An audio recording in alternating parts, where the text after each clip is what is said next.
నమస్తే శ్రీ మాత్రే నమః శ్రీ గురుభ్యో నమః. జూన్ నెల 20వ తారీఖు 2025 శుక్రవారం నాటి పంచాంగం ప్రకారము శ్రీ విశ్వావసు నామ సంవత్సరం ఉత్తరాయణం గ్రీష్మ ఋతువు జ్యేష్ఠ మాసం కృష్ణపక్షం. ఈ రోజు సూర్యోదయ సమయము తెల్లవారి 5:46 సూర్యాస్తమ సమయము సాయంత్రం 6:49. ఈ రోజు తిథి నవమి ఉదయం 9:47 వరకు. తదుపరి దశమి తిథి ప్రవేశము. నక్షత్రం రేవతి నక్షత్రం రాత్రి 9:45 వరకు. తదుపరి అశ్విని నక్షత్ర ప్రవేశము. ఈ రోజున వర్జము ఉదయం 10:31 నుండి మధ్యాహ్నం 12:01 వరకు. దుర్ముహూర్త సమయము ఉదయం 8:23 నుండి ఉదయం 9:15 వరకు. తిరిగి మరలా మధ్యాహ్నం 12:43 నుంచి మధ్యాహ్నం 1:35 వరకు.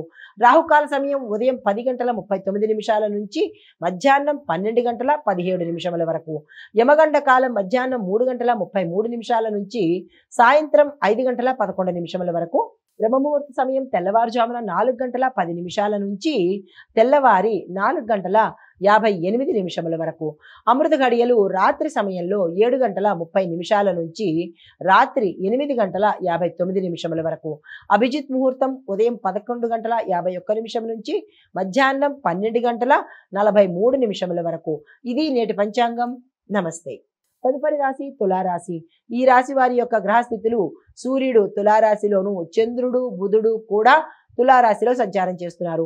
ఈ సంచార ఫలితాలు ఆర్థిక స్థితి బలపడుతుంది, ప్రేమ సంబంధాలు మెరుగుపడే అవకాశం గోచరిస్తోంది. మీకు చెప్పదగిన పరిహారము గణపతి ఆలయ దర్శనం చేసుకోవడం కానీ, కుదరని వాళ్ళు ఏదైనా నవగ్రహ ఆలయంలో శని భగవానుడికి పూజ చేయించుకునే ప్రయత్నం తప్పనిసరిగా చేసుకోండి. తదుపరి రాశి వృశ్చిక రాశి. గ్రహస్థితులు: సూర్యుడు వృశ్చికంలోను, చంద్రుడు బుధుడు కూడా వృశ్చిక రాశిలో సంచారం చేస్తున్నారు. అయితే ఫలితాలు: ఆరోగ్యం బాగుంటుంది, ఉద్యోగంలో పురోగతి కనబడుతోంది, కుటుంబంలో సంతోషాలు, సుఖ సంతోషాలు, శుభవార్తలు వినడము, శుభకార్యాలకు సంబంధించినటువంటి ప్రయత్నాలు జరిగే అవకాశం గోచరిస్తోంది. పరిహారంగా ఆంజనేయ స్వామి వారి ఆలయం కానీ, లక్ష్మీ అమ్మవారి ఆలయం కానీ సందర్శించండి. తదుపరి ధనస్సు రాశి. ఈ రాశి వారి యొక్క గ్రహస్థితులు: సూర్యుడు ధనస్సులోను, చంద్రుడు ధనస్సులోను, బుధుడు కూడా ధనస్సులో సంచారం చేస్తున్నారు. దాని యొక్క ఫలితాలు: ప్రయాణాలు సాఫీగా ఉంటాయి, లాభదాయకంగా ఉంటాయి, ఆర్థిక లాభాలు కూడా వచ్చే అవకాశం కనబడుతోంది. ఆయా రంగాలలో ఉన్న వాళ్ళకి గ్రోత్, డెవలప్మెంట్ కనిపించే అవకాశం కనబడుతోంది. కుటుంబంలో శాంతియుత వాతావరణం నెలకొంటుంది. మీకు చెప్పదగిన పరిహారము: నవగ్రహ ఆలయంలో గురు సంబంధిత పూజ కానీ జపం కానీ చేయించుకునే ప్రయత్నం చేసుకోండి.